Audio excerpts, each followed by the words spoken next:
class, Miss Slyman here with your notes on our last topic, trig equations.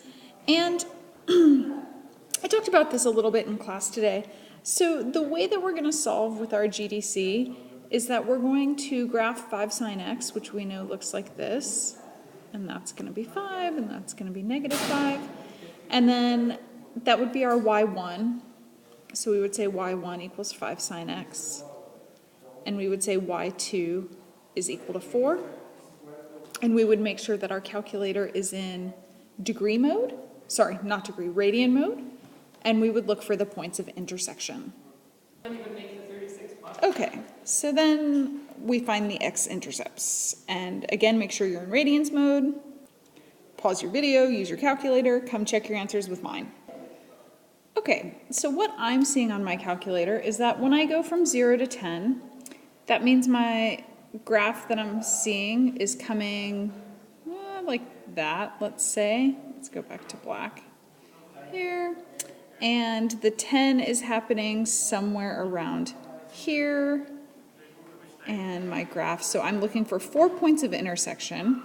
When I do the calc intersect, it asks you first curve, second curve, and then it asks for a guess. So I just typed the number 1 because what I see is I've still got my graph counting just 1, 2, 3, 4, 5, 6, 7, 8, 9, 10. So I just typed in the 1 so that I would get this point here. And I got that x is about 0.927. If I repeat that process, calc, intersect, first curve, second curve, now I'm going to make my guess at about 2.2. So I just type in 2.2.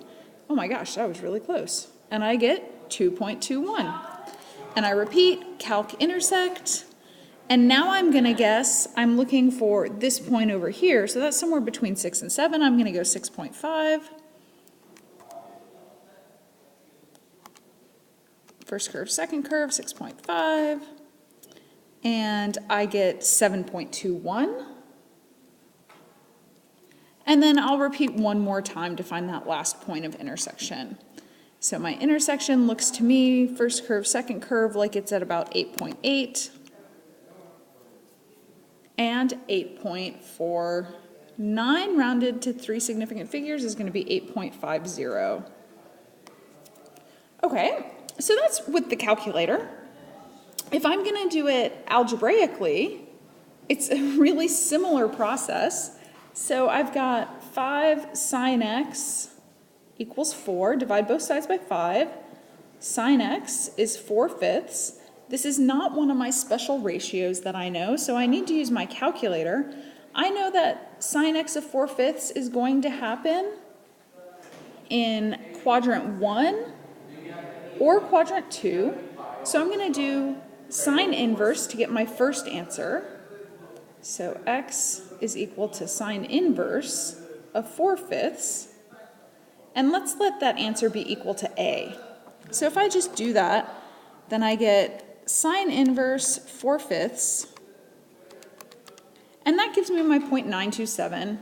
That's my first value here. And then I know that subsequent values are going to be pi minus a. The next value is going to be when I come, so pi minus a is this one. The next one is going to be this one. So 2 pi plus a. That's going to correspond to this value here. And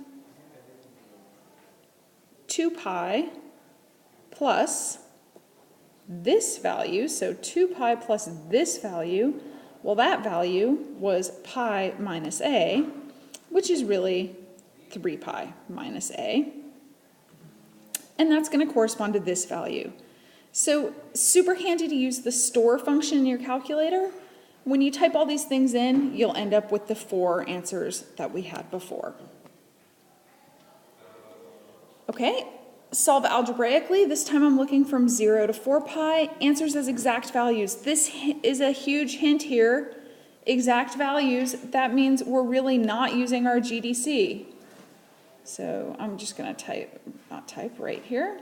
No GDC. All right, so I'm going to solve this algebraically, divide both sides by 2. That tells me that sine x is root 3 over 2. Well, that's when sine is tall. I'm thinking about up here, that's 1, that's 2. I know my tall angle is pi thirds, so x is pi thirds, or pi minus pi thirds. That's this one. Oops, sorry, pi minus pi thirds. Or I have 2 pi plus pi thirds. And I'm continuing on because it tells me to go between 0 and 4 pi, so I've got to keep going. The next one is going to be 3 pi minus pi thirds, and then I can do all that math. So pi thirds, 2 pi thirds, 2 pi plus pi thirds, that's 7 pi thirds, and 3 pi minus pi thirds, that's 8 pi thirds. And there are all of my answers between 0 and 4 pi. Okay, if I look at the next one, we're going to have cos x. Let's switch back to black. Cos x equals negative 1 over root 2, which of course I know is also negative root 2 over 2. Go ahead and think about what you think.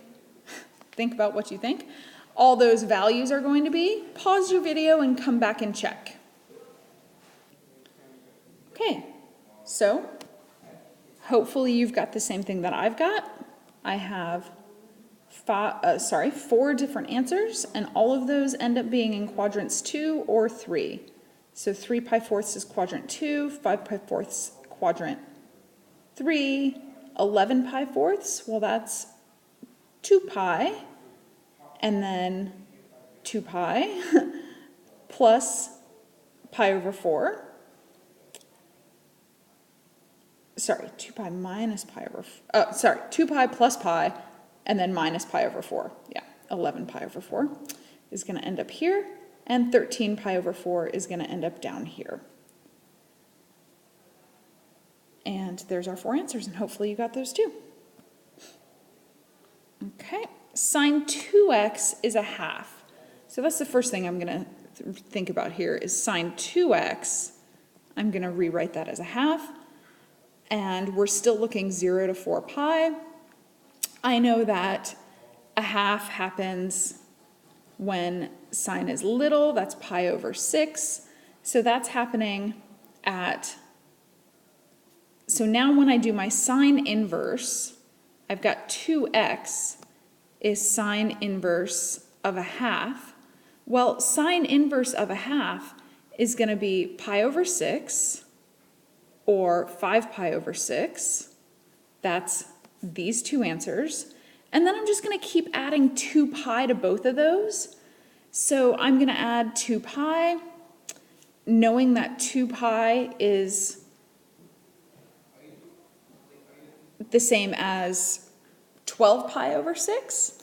So I'll have 13 pi over 6, or 17 pi over 6, or 15, let's see, 12 plus 13 is 25 pi over 6, 17 plus 12 is 29 pi over 6, and the reason that I kept going beyond just the original 4 answers is because this is all 2x. And so when I want to get the x by itself, I need to divide by 2. So really, I'm going to have pi over 12, comma, 5 pi over 12, 13 pi over 12, 17 pi over 12, 25 pi over 12. So just now at this point, I've gotten to the point where I'm over 2 pi. And remember, it said to go from 0 to 4 pi. So 29 pi over 12, I could keep going. I'm going to add another 12 pi to this. That's going to give me 37 pi over 12. That's still less than 4 pi. 29 plus 12 is 41 pi over 12, still less than 4 pi. Going to the next one, that would be adding 2 pi to this one, adding 2 pi, which was originally 37 pi sixths. So if I added 2 pi to that, I would get 49 pi over 12, but now this is greater than 4 pi, so we exclude that answer. So notice, because I'm talking about sine of 2x, that the number of answers that I had doubled. Previously, we had 4 answers for sine x between 0 to 4 pi. For sine 2x, I have 1, 2, 3, 4, 5, 6, 7, 8 answers.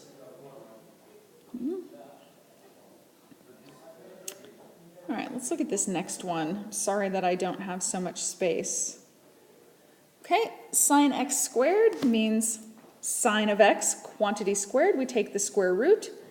That tells me that sine x is plus or minus 1. Don't forget the plus or minus. And then this is hopefully easy for you to think about. Where does sine x equal 1? Well, that happens at pi over 2. And then I add 2 pi to that. 2 pi plus pi over 2 is 5 pi over 2. If I keep going and add another 2 pi to that, I'd get 9 pi over 2. But that is greater than 4 pi, so it's not part of my solution. When sine of x is equal to negative 1, that's happening at 3 pi over 2. When I add 2 pi to that, I get 7 pi over 2. So notice that between 0 to 2 pi, sine x equal to 1 only has one answer. So 0 to 4 pi, I get 2 answers. Okay, super, super similar. I'm going to leave you to solve this one on your own. We'll come back and talk about it. You should end up having, there's either going to be 4 or 5 answers to this. I think only 4. This one needs to be factored. I love factoring. 2 sine x minus 1 sine x plus 1 equals 0. Multiply it out for yourself if you don't believe me that that is the same as this quantity. And then I have 2 equations to solve. 2 sine x minus 1 equals 0, or sine x plus 1 equals 0. Sine x equals negative 1. You're going to end up with 2 solutions here, the same 2 we just saw. 3 pi over 2, 7 pi over 2. Here we're going to end up with sine x is equal to a half. That's going to end up giving us 4 solutions. Think about what those 4 solutions are going to be. We've seen them already. They start pi over 6 and keep going. Okay, now we're thinking about tan. So we've got, remember, if I'm thinking about tan, I'm thinking about my curved graphs. So tan goes at 0, sine is 0, cosine is 1. Tan looks like this. Ooh, not like that. So we're going to end up with a different set of solutions like this. So tan x equals 5.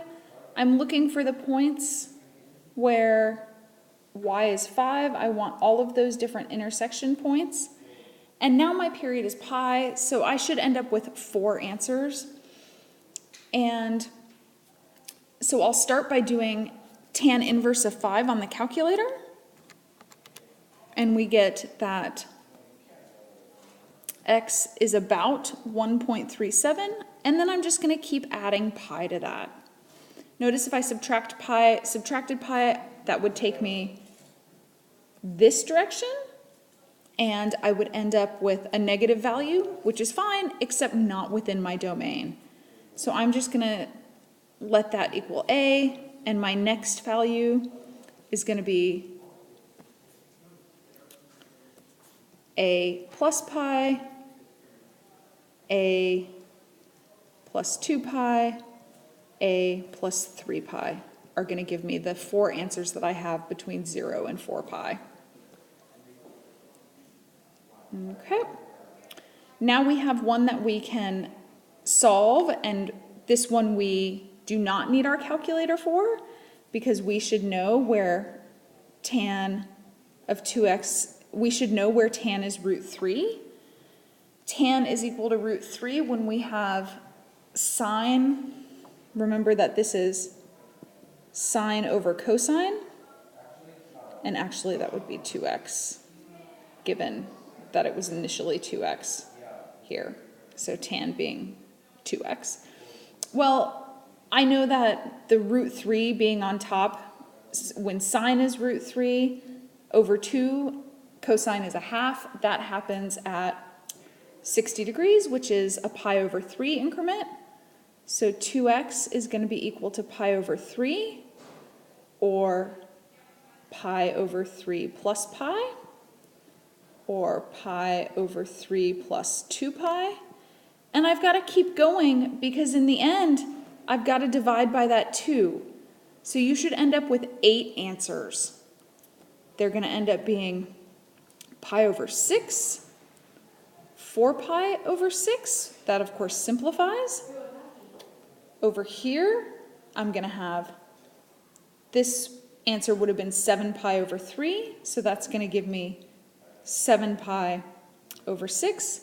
Notice that I'm just adding 3 each time, so I can keep going in that way. 10 pi over 6, 13 pi over 6, 17 pi over 6, 20 pi over 6, 23 pi over 6. The next one, if I did 26 pi over 6, that's greater than 4 pi, and I exclude it. You could simplify these, but it's not necessary. Okay. So I'm just going to give you some hints on how to solve these next ones, and then you go ahead and solve it. Your hint here is that you'll definitely need your calculator. You should end up with 4 answers. This hint is to make this sine x over cos x, which is tan x, equals 3. And then you also need your calculator. Since we're going 0 to 2 pi, you should end up with 2 answers. Similar hint here is to make it into tan. So we're going to end up with 3 sine x equals negative cos x. That means that sine x over cos x, tan x, equals negative 1/3. Again, you need your calculator. Make sure that you're thinking about the negative domain. So once you get your answer, you should add pi and subtract pi and make sure you stay in your domain. In this case, I think you're going to have 2 to 3 answers. And I'm not sure which one exactly.